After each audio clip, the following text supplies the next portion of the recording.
નમસ્કાર દર્શક મિત્રો, સંધાનમાં આપનું સ્વાગત છે. વિષય છે રાજ્યશાસ્ત્ર, વિષયાંગ છે ઠંડા યુદ્ધ પછીનું રાજકારણ. દર્શક મિત્રો, આપણી સાથે આજે સ્ટુડિયોમાં છે ડૉક્ટર એમ.ટી. દેસાઈ સાહેબ. દેસાઈ સાહેબ, સ્વાગત છે.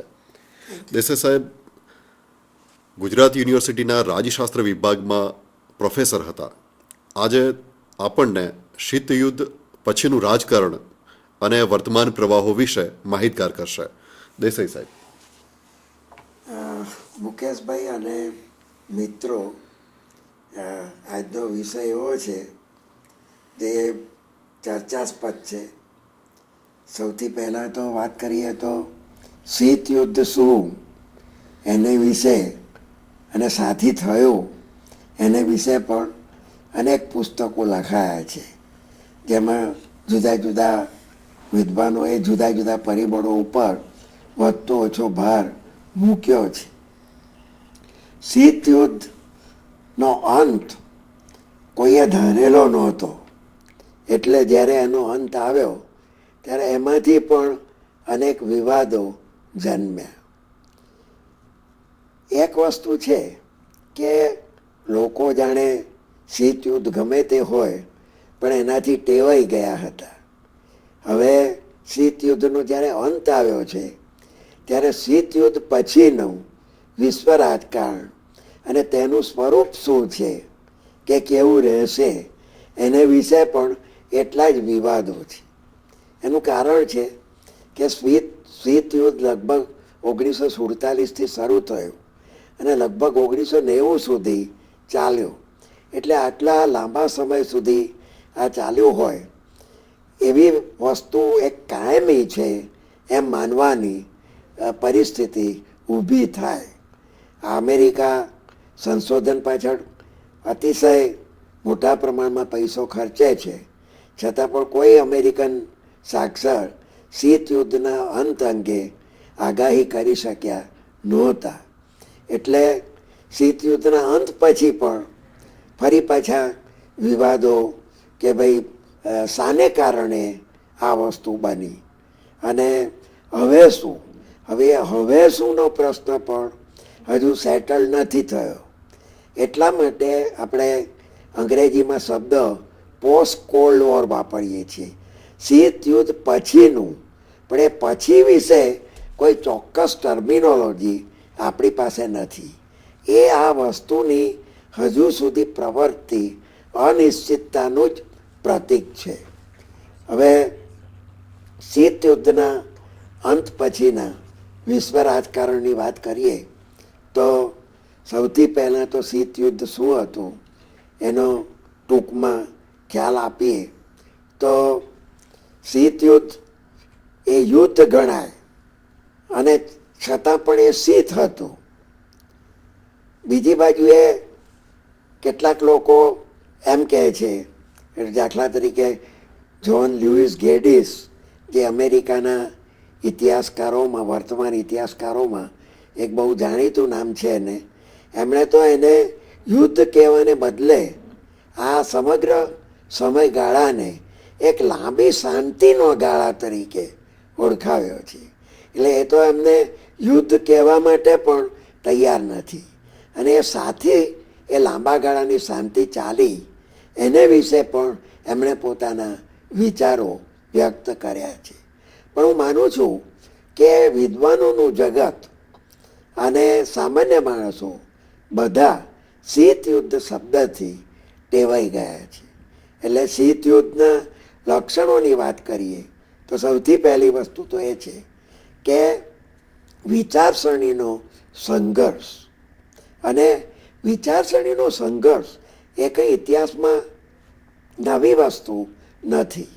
લોકશાહી અને રાજાશાહી વચ્ચે સંઘર્ષ ચાલતો આવેલો છે અને ક્રાંતિઓ 19મી સદીની અંદર પણ યુરોપમાં થયેલી હતી. એટલે વિચારસરણીનો સંઘર્ષ સાવ નવો નથી. 1917માં રશિયામાં સામ્યવાદ આવ્યો ત્યારે એ પણ મૂડીવાદ વિરુદ્ધની વિચારસરણી લઈને જ આગળ આવેલો હતો. પણ 47 પછીના ગાળાને આપણે શીત યુદ્ધના ગાળા તરીકે ગણીએ છીએ અને તેમાં વિચારસરણીને આપણે વિશેષ મહત્વ એટલા માટે આપીએ છીએ કે આ સંઘર્ષ યુરોપ કે એશિયા પૂરતો ન રહેતા લગભગ સમગ્ર વિશ્વ ઉપર છવાઈ ગયો હતો. બીજી વસ્તુ એ હતી કે આ બંને વિચારસરણીઓને મૂર્તિમંત કરી શકે એવા બે શક્તિશાળી દેશોનો જન્મ તો નહીં કહું, પણ એ શક્તિશાળી દેશ તરીકે, સર્વોચ્ચ સત્તાઓ તરીકે એ 1947 પછી બહાર આવ્યા. એટલે એ વિચારસરણીઓને વેગ આપવા માટે, એનો પ્રચાર કરવા માટે, એનો પ્રસાર કરવા માટે બે સર્વોચ્ચ સત્તાઓ હતી. બીજું કે આ બંને સર્વોચ્ચ સત્તાઓ એમ માનતા હતા કે તેમની પોતપોતાની વિચારસરણી, એક બાજુએ લોકશાહી, ખાનગી સાહસ, બીજી બાજુએ રાજ્યનું સાહસ, સામ્યવાદ, એ બંને એની વચ્ચે કોઈ સમજૂતી શક્ય ન હતી, કોઈ કોમ્પ્રોમાઇઝ શક્ય ન હતો. બલકે અંતે તો એ બે વચ્ચે યુદ્ધ થવાનું જ હતું. અને લાંબા સમય સુધી સોવિયત રાજ્યકર્તાઓ અને અમેરિકન રાજ્યકર્તાઓ એમાં માનતા રહ્યા હતા. આપણે જોઈશું કે પ્રમુખ રેગન પણ રશિયાને એક ઇવિલ એમ્પાયર તરીકે, દુષ્ટ સામ્રાજ્ય તરીકે ઓળખતા હતા. એ વસ્તુ જુદી છે કે જે આવા શીત યુદ્ધના મુખ્ય પ્રણેતા, પ્રચારક, એને વ્યવહારમાં મૂકનારા અમેરિકાના રાષ્ટ્રપ્રમુખ, એમણે એમના જ પ્રમુખ પદના સમયકાળ દરમિયાન એમણે શીત યુદ્ધના અંતની શરૂઆત પણ જોઈ. આ એક વિધિની ને ઇતિહાસની વિચિત્રતા કેવી હોય તો એને એ તમે કહી શકો છો. ટૂંકમાં લાંબા સમય સુધી એવું મનાતું જ હતું કે આ બે વચ્ચે કોઈ સમજૂતી થઈ શકે એમ નથી. એટલે ઘણા લોકો વિચારસરણીના યુદ્ધને ઓછું મહત્વ આપે છે, પરંતુ મારી દ્રષ્ટિએ એ વસ્તુ યોગ્ય નથી. અને બીજી વસ્તુ એ હતી કે આ વિચારસરણી કોઈ એક દેશ પૂરતી સંઘર્ષ એનો થવાનો નહોતો, પણ સમગ્ર વિશ્વમાં આ બંને દેશો પોતપોતાની વિચારસરણી ફેલાવીને એ વિચારસરણીમાં માનનારા, એને ટેકો આપનારા જૂથો ઊભા કરીને એમની વચ્ચે સંઘર્ષ કરાવીને પોતપોતાની વિચારસરણીને આગળ લાવવાની કોશિશ કરતા હતા. તો સંઘર્ષમાં સમાધાન શક્ય નથી. અને આ સંઘર્ષ એ સ્થાનિક કે ખંડીય નથી, પણ વિશ્વવ્યાપી છે. એ વસ્તુ મને લાગે છે કે શીત યુદ્ધના સંદર્ભમાં ખૂબ મહત્વની બને છે. સાથે સાથે જ્યારે તમે કહો કે આ બે વિચારસરણી અને એમાં માનનારા દેશો વચ્ચે શાંતિ કે સમાધાન શક્ય નથી, તો સ્વાભાવિક રીતે બંને દેશો પોતપોતાનું લશ્કરીકરણ કરે. જ્યારે તમારી ઉપર કોઈ એવી વૈશ્વિક સંસ્થા ન હોય કે જે તમારું રક્ષણ કરી શકે, તો જેને યથાર્થવાદીઓ કહે છે તેમ તમારું રક્ષણ તમારે જાતે જ કરવું પડે. અને એટલા માટે બંને લશ્કરીકરણ કરતા હતા. પોતાની ક્રાંતિઓ ફેલાવવા માટે આ લોકો લશ્કરી જોડાણો અને પ્રતિજોડાણો રચ્યા. અને લશ્કરી મથકો ઊભા કરવા ત્રીજા વિશ્વના દેશોમાં એ પ્રવૃત્તિ એમણે કરી હતી. અને ત્રીજા વિશ્વના દેશોમાં એક સામ્યવાદી ક્રાંતિને ફેલાવવાની, બીજા એને રોકવાની કોશિશ હંમેશા શીત યુદ્ધના સમય દરમિયાન આ જાતનો સંઘર્ષ ચાલતો રહ્યો હતો.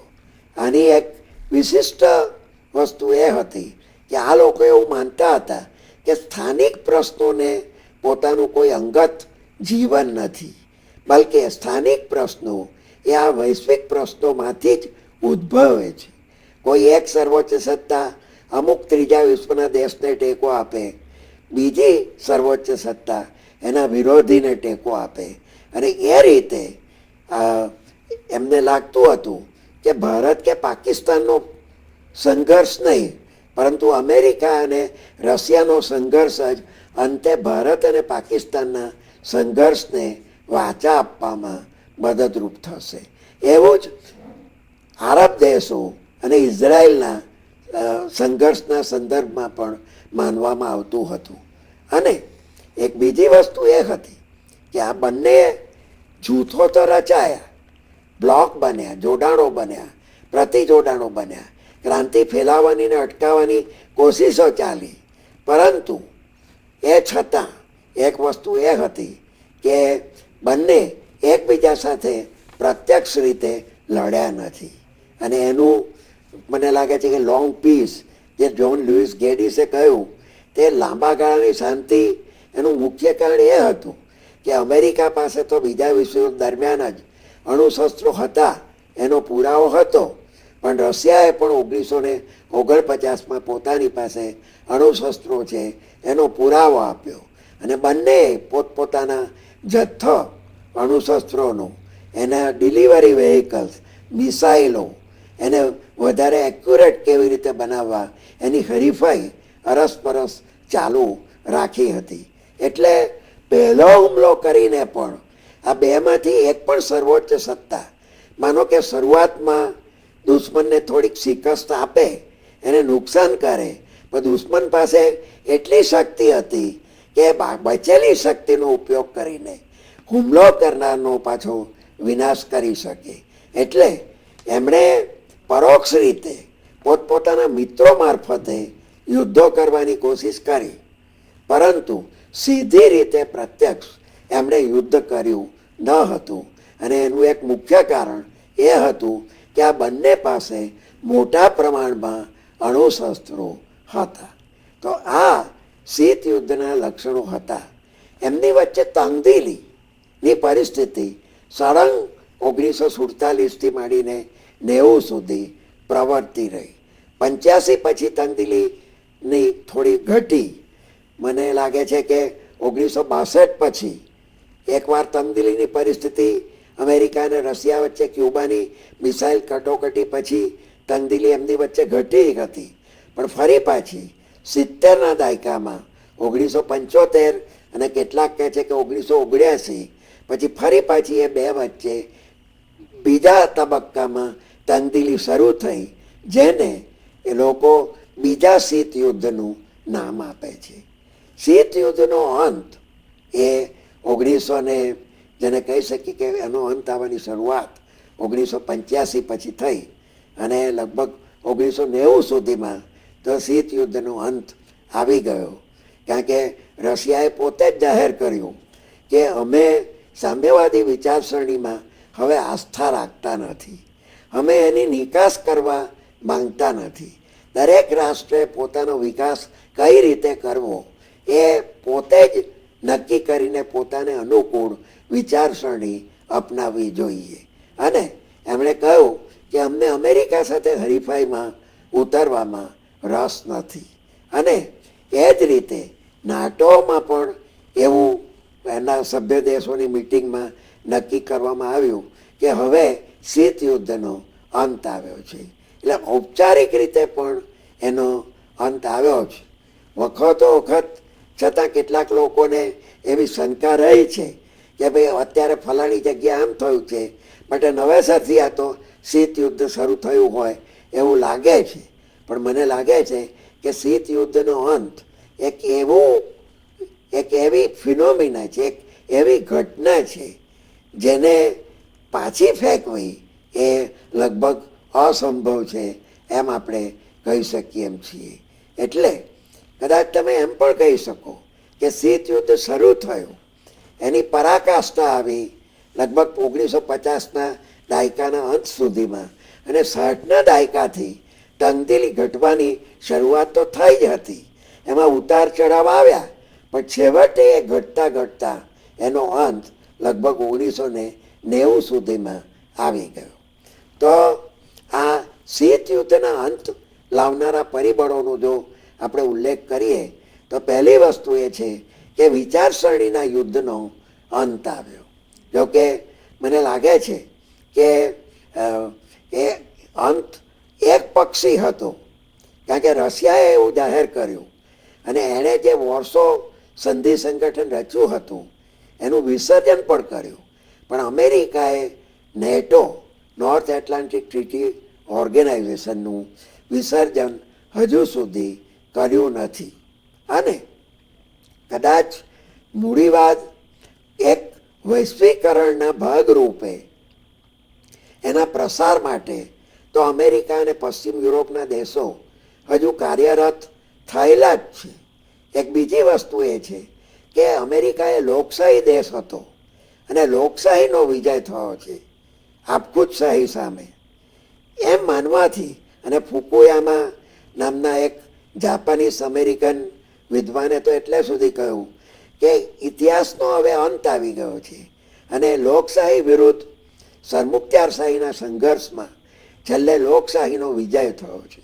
એટલે હવે નાના મોટા છૂટમૂટિયા ઝઘડાઓ થશે, પણ ઇતિહાસના મેઇન એનો જે કોન્ફ્લિક્ટ છે, સંઘર્ષ છે, એનો તો અંત આવ્યો જ છે એમ એમણે જણાવ્યું. પણ આમાંથી એક પરિસ્થિતિ ઊભી એ થઈ છે કે અમેરિકાને એવું લાગે છે કે અમારી વિચારસરણીનો વિજય થયો છે, માટે અમારે હવે આ વિચારસરણીનો ફેલાવો કરવો જોઈએ. અને છતાં એ ફેલાવો એ એક સતત સાતત્યપૂર્વક કરવામાં નથી આવ્યો. એનું કારણ કે લોકશાહીનો ફેલાવો કરવો એ અમેરિકાની વિદેશ નીતિનું એક ધ્યેય હોય, તો બીજી બાજુએ એનું રાષ્ટ્રીય હિત જે વસ્તુમાં રહેલું હોય એને આગળ વધારવું એ એનું બીજું ધ્યેય છે. અને લોકશાહી વધારવાનું ધ્યેય ત્યારે રાષ્ટ્રીય હિતને આગળ વધારવાના ધ્યેયના કોઈ ભાગરૂપે જે કંઈક થતું હોય એની જોડે સંઘર્ષમાં આવે તો અમેરિકા તે સમયે લોકશાહીના પ્રસારના ધ્યેયને એને અગત્યનું ક્રમ આપતું. એટલે આમ છતાં પણ મેં કહ્યું તેમ એક મોરલ રિસ્પોન્સિબિલિટી, જાણે નૈતિક જવાબદારી એના ઉપર આવી પડી હોય એવું એને લાગે છે. એટલે તમે જોશો કે ભાઈ ઈરાકમાં લોકશાહી વ્યવસ્થા તમે એક બનાવો અને એને ચલાવો, અથવા એને ચલાવતા એવી રીતે શીખવાડો કે માત્ર ઈરાક જ નહીં પણ બીજા બધા આરબ દેશો જ્યાં પણ આ તો વર્તમાન સમયમાં પ્રજાની ક્રાંતિઓ રાજા કે પ્રમુખો સામે મધ્ય પૂર્વના દેશોમાં થઈ છે, પણ તે પહેલાં તો સત્તારૂઢ શાસકો 30 વર્ષ ને 40 વર્ષ સુધી સત્તા ઉપર ટકી રહ્યા હતા. તો ઈરાકને બનાવો તો કદાચ આખું મધ્ય પૂર્વ લોકશાહી બને. એટલે આપણે એવું નહીં કહી શકીએ કે ઈરાક એ માત્ર અમેરિકાના ખનિજ તેલના હિતને સ્પર્શતો જ પ્રશ્ન છે. એમાં આ પણ છે, એ વિચારસરણીનો ભાગ મરી જતો નથી.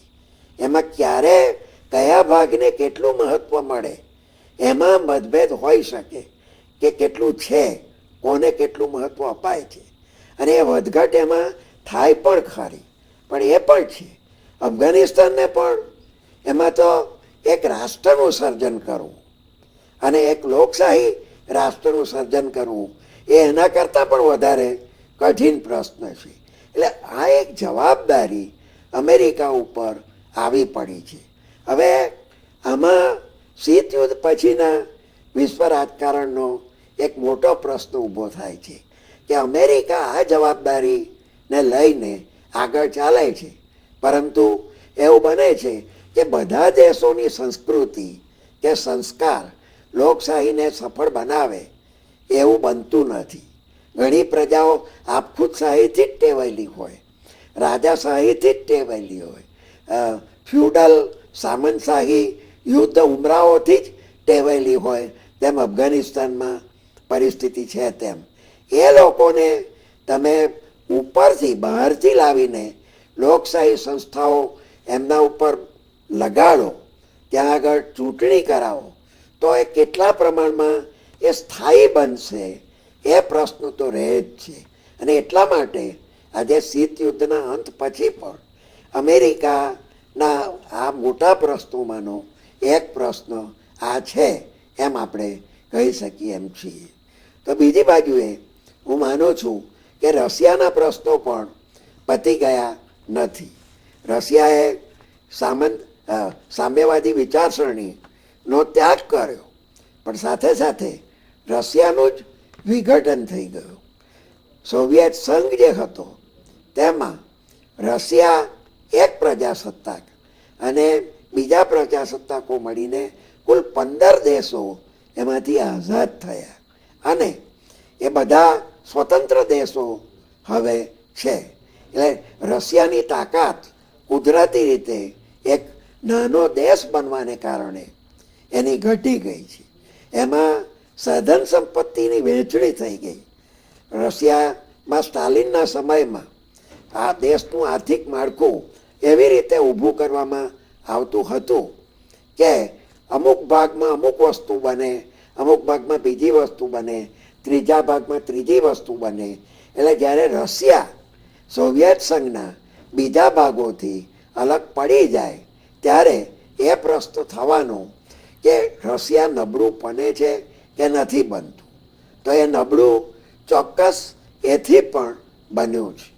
બીજું કે પૂર્વ યુરોપના દેશો જેના ઉપર સોવિયત સંઘનું વર્ચસ્વ હતું તે રશિયાએ ખુદ જ્યારે રશિયાની અંદર જ પેરેસ્ટ્રોઇકા અને ગ્લાસનોસ્ટ અને ડેમોક્રેટાઇઝેશન, લોકશાહીકરણ, ખુલાવટ અને આર્થિક પુનર્રચનાના આદર્શો મૂકવામાં આવ્યા હોય ત્યારે સોવિયત સંઘ પૂર્વ યુરોપના દેશો ઉપર અંકુશ મૂકે એ સ્વાભાવિક લાગતું ન હતું. એટલે પૂર્વ યુરોપના દેશો એની પકડમાંથી છૂટા થયા. તેથી પણ રશિયા નબળું બન્યું છે. રશિયાનો તો મોટો પ્રશ્ન એ રહ્યો છે કે જે ભૂતકાળમાં સોવિયત સંઘ હતું, રશિયા હવે અમેરિકાની સાથે હરીફાઈ કરતી મોટી વિશ્વસત્તા તો નથી જ રહી. એટલું જ નહીં પણ ભૂતકાળમાં જે સોવિયત સંઘ અને પૂર્વ યુરોપના દેશો હતા એના ઉપર પણ એનું વર્ચસ્વ આજે રહ્યું નથી. એ રશિયા માટેની એક હકીકત બની ગઈ છે. અને એવું લાગ્યું કે અમેરિકા, અને મને લાગે છે કે આ એક ઇતિહાસની કરુણતા છે કે સોવિયત સંઘે એવું માન્યું કે અમે સામ્યવાદ ત્યજી દઈશું, અમે લોકશાહી રીત રસમો અપનાવીશું, અમે શીત યુદ્ધને સમાપ્ત કરીશું તો અમેરિકા અમને મોટા પ્રમાણમાં મદદ કરશે અને અમે રશિયાની આર્થિક પુનર્રચના લોકશાહી ધોરણે કરીને એને એક સમૃદ્ધ દેશ બનાવી શકીશું. પણ અમેરિકાએ સોવિયત રશિયાને આ મદદ કરી નથી. એટલે શરૂઆતમાં જે રશિયાનો રસ હતો અમેરિકા સાથેના સંબંધો સુધારવાનો, એ રસ એનો પછી ઘટી ગયો. બીજી બાજુએ અમેરિકા ધારતું હતું તેમ કરતું ગયું. પૂર્વ યુરોપના કેટલાક દેશો નાટોમાં જોડાયા, બીજા કેટલાક ભૂતપૂર્વ સોવિયત સંઘમાંથી વિઘટિત થઈને સ્વતંત્ર બનેલા રાજ્યો પણ નાટોમાં જોડાવા માટે કે યુરોપિયન સંઘમાં જોડાવા માટેની કોશિશ કરવા માંડ્યા. અને પ્રમુખ બુશ, જુનિયર બુશ, એમણે નાટોનો વિસ્તાર એટલો બધો કરવા માંડ્યો કે રશિયાને લાગ્યું કે અમેરિકન પ્રભુત્વના વિસ્તાર હવે અમારા ઘણું ડાબા સુધીની પરિસ્થિતિએ પહોંચી ગયું છે. એટલે એમને એમ લાગ્યું કે અમે વધારે પડતી ભલમનસાઈ કરી છે, એનો અમેરિકાએ દુરુપયોગ કર્યો છે, માટે અમારે હવે આંખ બતાવવી પડશે. અમે એટલા નબળા પણ નથી. એટલે નાટોનો વિસ્તાર એ સોવિયત સંઘને માટે અમેરિકા સાથેના સંબંધમાં એક સૌથી મોટો ઇરિટેટિંગ પોઈન્ટ, એક સંઘર્ષ ઊભો કરનારો, જેને કહી શકીએ કે પ્રસંગ બની ગયો છે.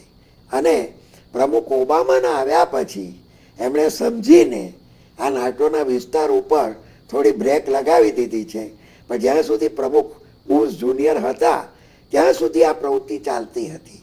એને પરિણામે ભૂતપૂર્વ સોવિયત સંઘનું જ્યોર્જિયા, જેના પાછા બે બીજા પેટા વિભાગો છે, એ દેશના બે ભાગો છે જેમાં રશિયનો રહે છે અને જેના નાગરિકો રશિયન નાગરિકતા પણ ધરાવે છે.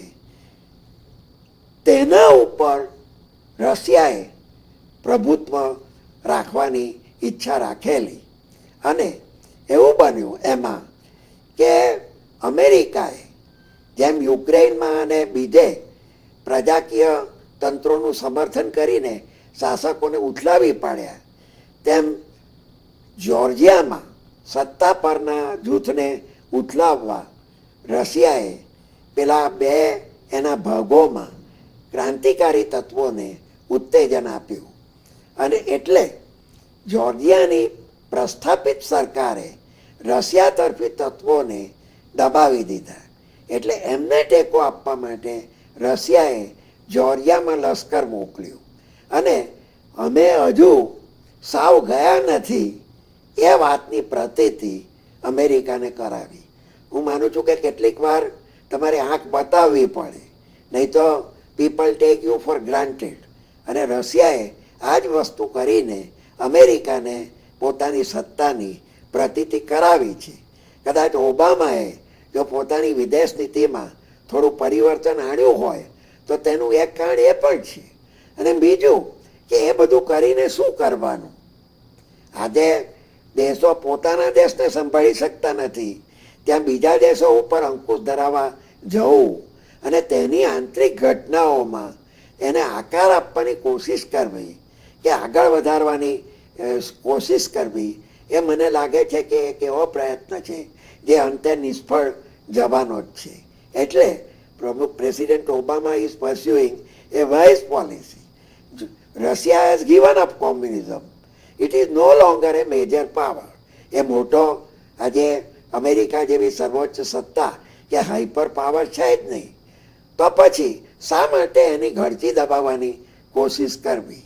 એટલે એ નાટોનું જે એક્સપાન્શન, એનો વિસ્તાર પ્રમુખ ઓબામા, મને લાગે છે અત્યારનો આ વિષય નથી, પણ મને અંગત રીતે એવું લાગ્યું છે કે દુનિયાને અમેરિકા તરફથી ઓબામા પ્રકારની વિદેશ નીતિની જરૂરિયાત છે, જુનિયર બુશ પ્રકારની વિદેશ નીતિની જરૂરિયાત નથી.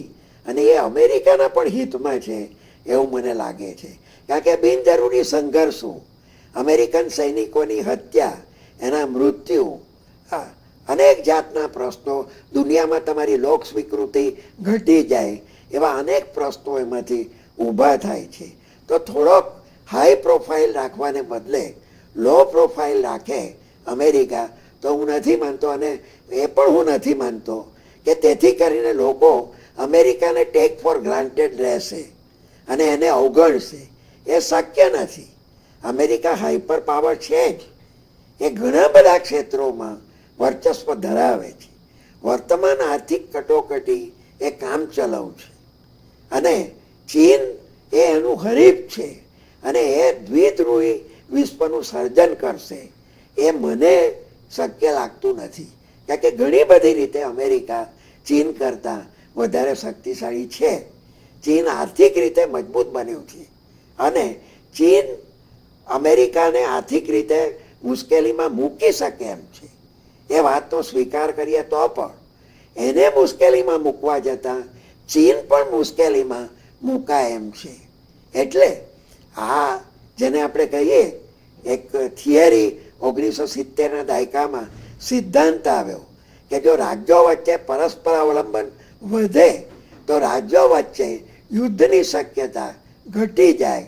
એ વર્તમાન ઘટનાઓ એને સાર્થક કરે છે એમ આપણે કહી શકીએ એમ છીએ. આજે ચીન ને અમેરિકા એકબીજા સાથે યુદ્ધ નહીં કરે કારણ કે એમને ફાયદો નથી.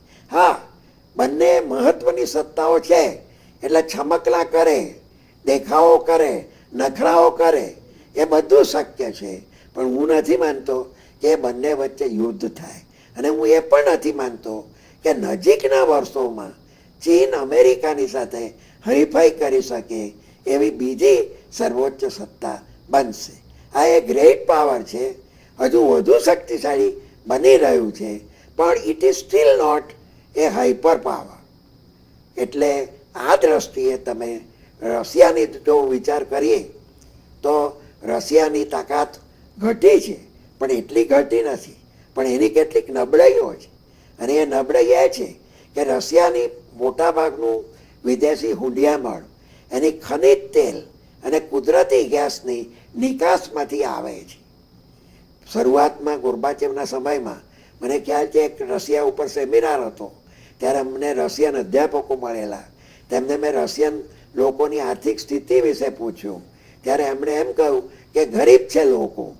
પછી પુટિન આવ્યા, પછી ફરીવાર એક સેમિનાર થયો, તેમાં મેં પૂછ્યું કે હવે તો રશિયામાં પૈસાવાળા બની ગયા છે, પણ એ પૈસો આ ખનિજ તેલ અને કુદરતી ગેસની જે નિકાસ અને એના વધતા ભાવો, એની વધતી માગ અને એ વધતી માગને પહોંચી વળવા માટે અપૂરતો પુરવઠો, એમાંથી રશિયાની શક્તિ આજે દેખાય છે. એ સિવાય રશિયાનો ઇન્ડસ્ટ્રીયલ બેઝ, ઔદ્યોગિક પાયો એ એટલા વૈવિધ્યકરણ ભરેલો નથી. એટલે એ મુશ્કેલી એને રહેવાની. એની પાસે પ્રણાલીકાગત લશ્કરી શક્તિ છે, તે અણુસત્તા પણ છે. બીજું, એક વૈચારિક મોડેલ તરીકે આજે રશિયાની કોઈ કિંમત નથી, સામ્યવાદની કિંમત નથી, અને રશિયાની એક દેશ તરીકે, શક્તિ તરીકે એનું કોઈ મહત્વ એટલું રહ્યું નથી. એટલે એક મોડેલ તરીકે એ આજે આવતું નથી. આજે મને ખ્યાલ છે કે વચ્ચે ઇજિપ્તમાં ક્રાંતિ થઈ, લિબિયામાં થઈ, ત્યારે એક બીબીસી ઉપર ચર્ચા આવેલી, એમાં કે આ બધા દેશોએ કયા આર્થિક મોડેલો અપનાવવા. દાખલા તરીકે તો એમાં ચર્ચામાં કેટલાકે એમ કહ્યું કે ભાઈ ટર્કીનો આર્થિક વિકાસનો મોડેલ અપનાવો, કારણ કે ટર્કીએ ઇસ્લામને સ્વીકાર્યો છે, પણ આધુનિક આર્થિક વિકાસને પણ સ્વીકાર્યો છે. કોઈ ઇન્ડિયન હતા, એમણે કહ્યું કે ભારતનો મોડેલ આ દેશોએ સ્વીકારવો જોઈએ, પણ કોઈએ એવું નથી કહ્યું કે આપણે રશિયન મોડેલથી વિકાસ કરીએ, કારણ કે એ મોડેલ જ બિનપ્રસ્તુત આજે બની ગયો છે. તો રશિયાની દ્રષ્ટિએ મને લાગે છે કે આ એક એને વાર લાગશે. એની પાસે રશિયાએ કાયમને માટે વિશ્વના નકશા ઉપરથી ખસી ગયેલી સત્તા નથી. એની પાસે કુદરતી સંપત્તિ છે, એજ્યુકેટેડ મેન પાવર છે, which is a big thing. વિજ્ઞાન અને ટેકનોલોજીનો વિકાસ ત્યાં થયેલો છે, અને અધૂરામાં પૂરું ઓઇલ અને નેચરલ ગેસ તો છે જ. એટલે એ ભવિષ્યમાં ફરી પાછો આગળ આવનારો દેશ તો છે જ, અને આ પીછેહટ છે એ કામ ચલાવ છે એમ આપણે કહી શકીએ છીએ. એની તુલનામાં આપણે જોઈશું તો ચીનનો વિકાસ ઘણો ઝડપી થયો છે, અને એ લોકો એમ કહે છે કે અમારો યુનિક રીતે થયો છે, અલગ રીતે બીજા બધાથી થયો છે. એ વાત સાચી છે કે ચીને આર્થિક વિકાસ ઉપર ભાર મૂક્યો છે, પણ સાથે એ ન ભૂલવું જોઈએ કે એણે લશ્કરી વિકાસ પણ ચાલુ જ રાખ્યો છે. એને માટે વ્યૂહાત્મક મુદ્દાઓ પણ મહત્વના છે. ચીન તિબેટને જતું નહીં કરશે, ચીન તાઇવાનને જતું નહીં કરશે. એક અભ્યાસી મળેલા ચીનના, તેને મેં પૂછ્યું કે તમને શું લાગે છે, ભારત અને ચીન વચ્ચેના સંબંધમાં યુદ્ધ થાય એવું લાગે છે? તો એમણે એમ જ કહેલું કે એક જ પ્રશ્ન છે જેનાથી આ બે વચ્ચે યુદ્ધ થાય, અને તે છે આ સરહદનો પ્રશ્ન. પણ એ સરહદનો પ્રશ્ન પણ અત્યારે શાંત જૈસે થેની પરિસ્થિતિમાં છે, અને મને નથી લાગતું કે ભારત કે ચીન એ બેને કોઈને ફરી યુદ્ધ કરવાની એને માટેની તૈયારી હોય. એ સિવાય ચીન નિકાસ કરે છે અને મોટા પ્રમાણમાં દેશોને આર્થિક મદદ કરે છે, એટલે સારું લાગે, એક ગુડવિલ ઊભી થાય. જે નીતિ જાપાને પણ અપનાવી છે, જેને લીધે જાપાનને માટે પણ સારી એવી ગુડવિલ વિશ્વમાં ઊભી થયેલી હતી. પણ ચીનની એક મોટી નબળાઈ એ છે કે એનું રાજ્યતંત્ર લોકશાહી નથી. એટલે ત્યાં અંદર શું ચાલે છે કોઈને ખબર પડતી નથી, અને સત્તામાં પલટો થાય અને જો લોકશાહી તંત્ર ત્યાં આવે તો વિશ્વ માટે એનો પ્રભાવ પડે એ જોવાનું છે. પણ એવું પણ બને કે ચીન કદાચ વધુ સ્ટેટસ કોઈસ પાવર તરીકે આગળ આવે, જો ત્યાં આગળ લોકશાહી રાજ્યકર્તાઓ ત્યાં આગળ આવે તો. પણ મેં કહું તેમ ભૂતકાળનો ચીનનો અનુભવ એ ઘણા બધા દેશોને ચીન પ્રત્યે હજુ વહેમ રાખતા કરે છે. ચીનનો એક મોટો પ્રશ્ન જે હોય તો એ છે એની એનર્જીની માંગ, ઉર્જાના સાધનો માટેની માંગ. એ ચીનની માંગ છે અને એ જ માંગ ભારતની પણ છે. એટલે આ બે વાત છે, હરીફાઈ થાય, કોઈક વાર સહકાર પણ થાય. અને આપણે એ ન ભૂલવું જોઈએ કે આ સિવાય અમેરિકાને પણ ઉર્જા ઉત્પન્ન કરતો દેશ હોવા છતાં અને મધ્ય પૂર્વમાંથી ઉર્જા માટેના સાધનો પ્રાપ્ત કરતું હોવા છતાં એને પણ વધારે ઉર્જાના સાધનોની જરૂરિયાત છે જ.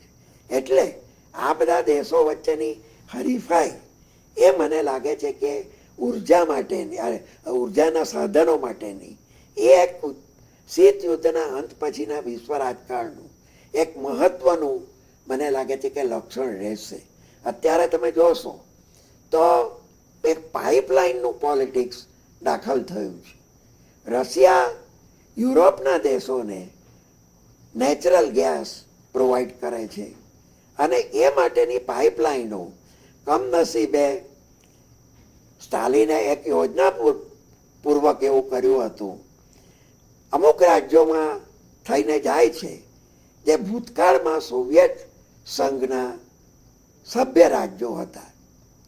હવે એવું બને કે જે દેશમાં થઈને આ ઓઇલ કે ગેસની પાઇપલાઇન યુરોપમાં જતી હોય તેના રાજ્યકર્તાઓ જો રશિયા તરફી ન હોય તો રશિયાને નેચરલ ગેસની નિકાસ યુરોપના દેશોને કરવામાં એક મોટી બાધા ઊભી થાય.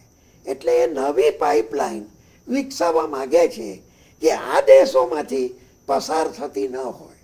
અને યુરોપના દેશો એવી પાઇપલાઇન ઊભી કરવા માગે છે કે વિના અવરોધે તે આ રશિયા પાસેથી પોતે ઓઇલ કે નેચરલ ગેસ પ્રાપ્ત કરી શકે.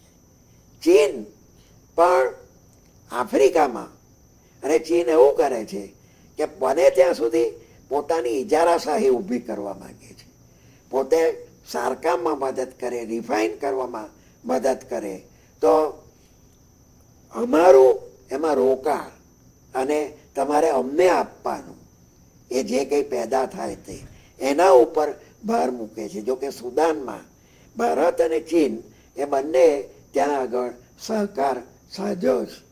એટલે આ પ્રશ્ન મહત્વનો રહેશે પાઇપલાઇનનો.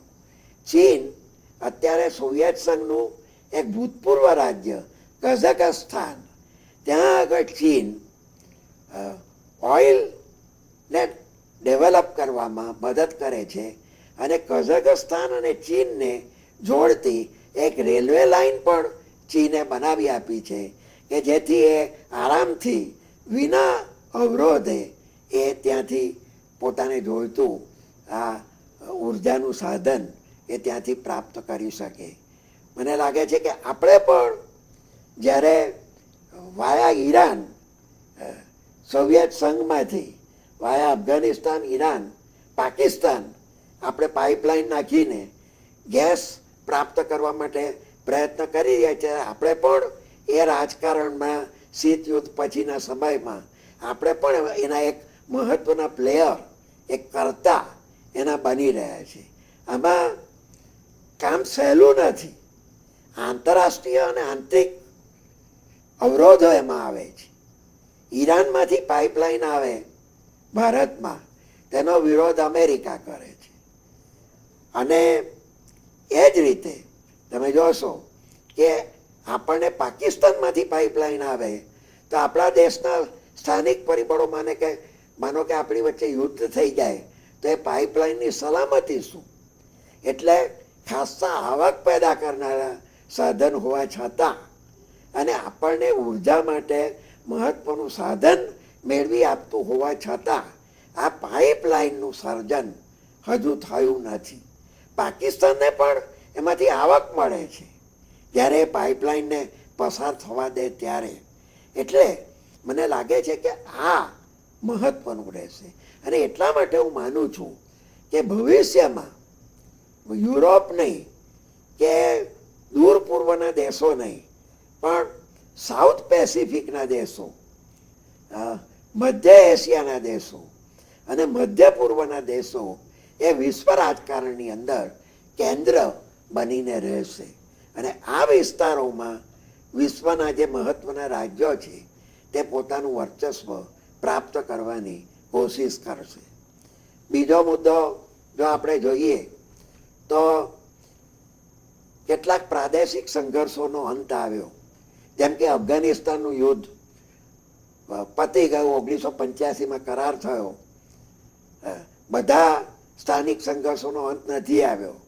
પેલેસ્ટાઇનનો પ્રશ્ન નથી પત્યો, કાશ્મીરનો પ્રશ્ન નથી પત્યો, પણ આવા બે રાજ્યો વચ્ચેના કે કોઈક રાજ્યની અંદર ચાલતા બે જૂથો વચ્ચેના સંઘર્ષોને ટેકો આપવો કે એમને શસ્ત્રો આપવા, એને વિશે હવે ભૂતકાળની જે બે સર્વોચ્ચ સત્તાઓ જે ત્યારે સહર્ષ કામ કરતી હતી એ હવે કરવા માટે તૈયાર નથી.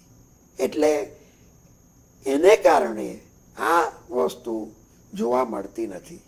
આર્થિક પરિબળના વધેલા મહત્વનો તો મેં ઉલ્લેખ કર્યો જ છે. હવેનો પ્રશ્ન આવે છે કે વિશ્વ કેવું છે, નવું આંતરરાષ્ટ્રીય વિશ્વ કેવું છે. એને વિશે એક ધ્રુવી છે એમ શીત યુદ્ધના અંત પછી બધા જ કહેતા હતા, અને તેમાં અમેરિકનો ખાસ કહેતા હતા. પણ એમાંના કેટલાક એવું કહેતા હતા જે લોકો યથાર્થવાદી છે કે કોઈ પણ આંતરરાષ્ટ્રીય વ્યવસ્થામાં જ્યારે વિશ્વ સરકાર ન હોય ત્યારે એક ધ્રુવી વ્યવસ્થા લાંબો વખત રહી શકે નહીં.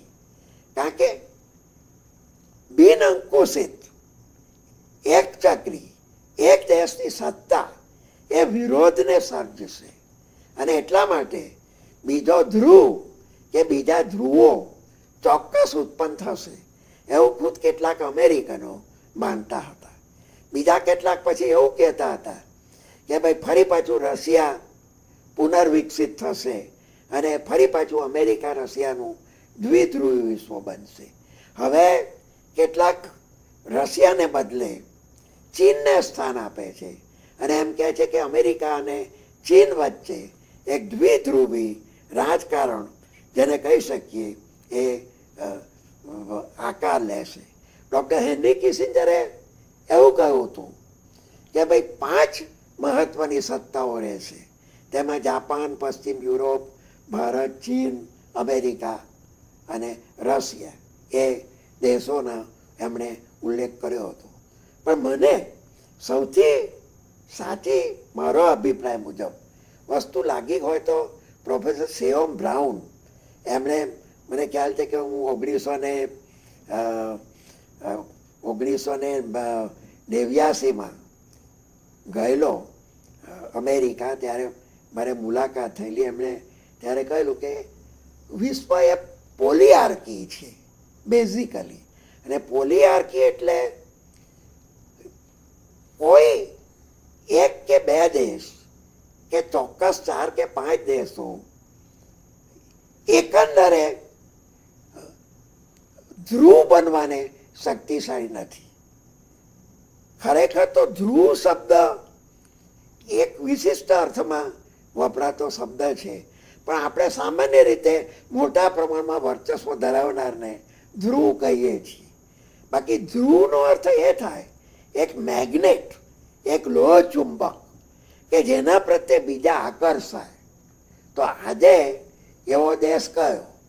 મને લાગે છે કે પ્રમાણમાં જો તમારે કહેવું હોય તો એ અર્થમાં અમેરિકા અને ચીન એ અમુક પ્રમાણમાં મેગ્નેટ જેવા છે.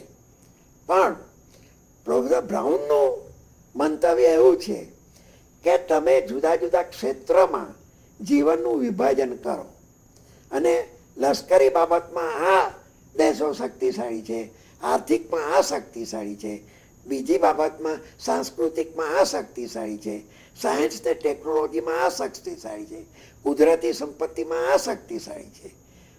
એ રીતે તમારે ઇસ્યુ વાઇઝ તમારે દેશોનું મહત્વનો સ્વીકાર કરીને એનું પૃથક્કરણ કરવું જોઈએ. અને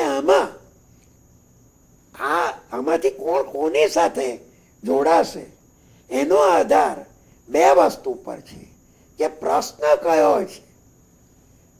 કયો છે અને કોલિશન કરવાથી લાભ છે કે હરીફાઈ કરવાથી લાભ છે એ નક્કી કરીને આમાંથી જુદા જુદા દેશોનું જોડાણ થાય.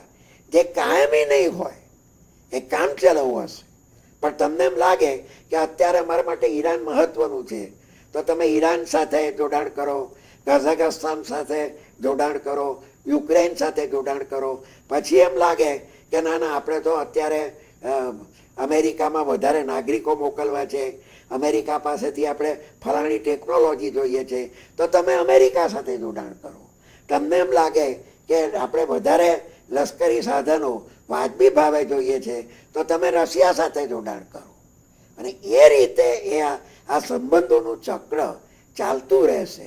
એની એક જ વાત નહીં હોય એવું અત્યારે શીત યુદ્ધોત્તર વિશ્વ રાજકારણની અંદર મને લાગે છે કે ધ્યાન દોરે એવી કોઈક વસ્તુ હોય તો આ છે. પણ એક વસ્તુ નિશ્ચિત છે કે બધા એ માને છે કે અમેરિકા એ સૌથી વધુ પ્રભુત્વ ધરાવતો દેશ છે. પછી લોકો છીંડા કાઢે છે કે જુઓ ને, ઈરાકમાં શું થયું, ખસી જવું પડ્યું, અફઘાનિસ્તાનમાં ખસી જવું પડ્યું. ઓલ રાઈટ, પણ કોઈ પણ એક દેશ વ્યક્તિગત રીતે કે બે કે ત્રણ મળીને પણ અમેરિકાની સામે પડકાર ફેંકવા તૈયાર નથી. એ હકીકત છે. પ્રિમાકો જે રશિયાના વિદેશ પ્રધાન બન્યા, જે ભારતના જૂના મિત્ર છે, તેમણે રશિયા, ચીન અને ભારતનું એક એક્સિસ ધરી અમેરિકા સામે રચવાની ભલામણ કરી. પણ એ વાતના વડા પછી આગળ પાક્યા જ નહીં.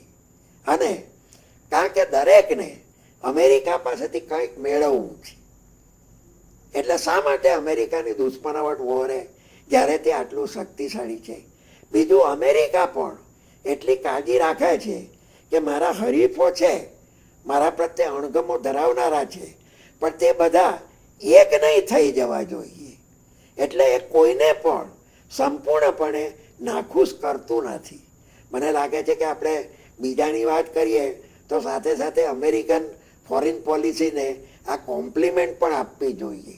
કારણ કે એક ધ્રુવી વિશ્વ સામે જો સૌથી મોટો કોઈ પડકાર હોય તો એ છે કે દુનિયાના બાકીના બધા દેશો એની સામે એક થઈ જાય તો એને પહોંચી વળે. પણ આવું નથી થયું. એનું કારણ મને લાગે છે કે અમેરિકન ફોરેન પોલિસી અને ડિપ્લોમસીની એક મોટી સફળતા છે. પણ સાથે સાથે બીજા લોકો આ બધા આંતરરાષ્ટ્રીય રાજકારણ અને રાષ્ટ્રીય રાજકારણમાં પણ રાજકારણીઓ બધું નથી જાણતા. બધું જાણતા હોવાનો દાવો કરે તો પણ નથી જાણતા. અને જે અમે બધું નથી જાણતા એમ કહે તે જ શીખે છે અને વધુ સારા રાજકારણી બને છે. ગોરબાચેવ પણ પહેલેથી શીત યુદ્ધનો અંત કરવા અંગે બધું જ નક્કી નહોતું કર્યું. થોડું કર્યું હતું, થોડું એની મેળે થયું, થોડુંક ઇતિહાસે એમાંથી સર્જ્યું. પણ એ એમના લેસન શીખ્યા હતા અને એમનું જોઈને યેલ્સ્ટીન લેસન શીખ્યા અને યેલ્સ્ટીનનું જોઈને પ્યુટિન લેસન શીખ્યા છે કે પદાર્થ પાઠ શીખ્યા છે. એટલે આ શીખવાની પ્રક્રિયા એ રાજકારણીઓને માટે બહુ જ મહત્વની છે. તો આ બધા જુએ છે કે અમેરિકાનું પ્રભુત્વ બહુ છે, તો કેવી રીતે ટાળવું? તો શરૂઆતમાં બધા લોકો અમેરિકાને ટેકો આપ્યો. રશિયા અને ચીન પણ ઈરાકનો કે બીજો કંઈક ઠરાવ હોય, અફઘાનિસ્તાનનો, સંયુક્ત રાષ્ટ્રસંઘની સલામતી સમિતિમાં, તો એને ટેકો આપે. પછી એમણે જોયું કે કંઈ નહીં, આપણે ટેકો નથી આપવો, આપણે ગેરહાજર રહેવું અને એ બહાને એનું પ્રભુત્વ થોડુંક નબળું દેખાય એવું કરું. એનાથી આગળ જઈને પછી ફ્રાન્સ અને જર્મનીએ કહ્યું કે તમે પહેલો ઠરાવ તો બરોબર છે, પણ તમે સદામ હુસેનને ખસેડવા અણુશસ્ત્રો ઈરાકમાં નથી, છતાં તમે જૂના ઠરાવનો ઉપયોગ કરીને ઈરાકમાં લશ્કરી પગલું લેવા માંગો છો, એ ગેરબંધારણીય છે. તમે ઠરાવ લાવશો તમે વીટો વાપરીશું. આ વસ્તુ આ લોકો શીખ્યા છે. અમેરિકાને ધારેલું નહીં કરવા દો. ખુલ્લી રીતે મોટા મોટા ભાષણો આપીને, જાહેરમાં પડકારો ફેંકીને નહીં, પણ એક સટલ રીતે, ગુપ્ત રીતે, સમજીને, યુક્તિ વાપરીને અને દેખાય નહીં એવી રીતે એક સટલ રીતે એનો તમે વિરોધ કરો. દાખલા તરીકે ટર્કી અમેરિકાનું જૂનું મિત્ર છે, પણ કે અહીં થઈને અમે અમેરિકન સૈનિકોને ઈરાકમાં નહીં જવા દઈએ એમ કે. પોલેન્ડ સૈન્ય મોકલે અમેરિકાને, 1000 સૈનિક મોકલેલા માત્ર ઈરાકમાં, તેને બદલે કેટલા બિલિયન ડોલરની મદદ એણે અમેરિકા પાસેથી મેળવી. અથવા ચીન, માનો કે અમેરિકા ચીનને હ્યુમન રાઇટ્સ અંગે લેક્ચર આપે, તો ચીન અમેરિકાના વિમાનો ખરીદવાને બદલે બીજા કોઈ દેશના વિમાનોને ખરીદે. એમાં તો તમે કંઈ બોલી શકો એમ નથી. એ દરેક દેશના રાષ્ટ્રીય સાર્વભૌમત્વનો પ્રશ્ન છે. એટલે આવી રીતે અમેરિકાનું ધારેલું ન થવા દેવું, સ્પષ્ટ રીતે સામનો કરવાને બદલે એક ન દેખાય એવી રીતે એનો વિરોધ કરો અને એને ટેકો આપો તો એને બદલે કંઈ કિંમત મેળવો. ટેકો પૂરેપૂરો ન આપો અને એ રીતે એમને, અમેરિકાને ખ્યાલ આવે કે અમે ભલે હાઈપર પાવર હોય પણ દુનિયામાં ઊભા થતા દરેક પ્રશ્નમાં અમે જેમ કહીએ તેમ થશે. એને માટે અંગ્રેજીમાં એક શબ્દ વપરાય છે, બાલ્કિંગ. કોઈ દેશ જ્યારે સર્વશક્તિશાળી થઈ જાય તો ક્યાં તો તમે એની સામે જોડાણમાં જોડાઓ, ક્યાં એના મળતિયા થઈ જાઓ એની જોડે, બેન્ડ વેગનિંગ જેને માટે શબ્દ વાપરવામાં આવે છે. અથવા ત્રીજું બોલ્કિંગ, એનું ધારેલું ન થવા દો, એને લાગવગ વધારવાનું થોડું ખર્ચાળ બનાવો અને એ રીતે એને મહત્વાકાંક્ષી અને વધારે પડતું પ્રભુત્વ ધરાવતું બનતું અટકાવવા માટે તમે કોશિશ કરો.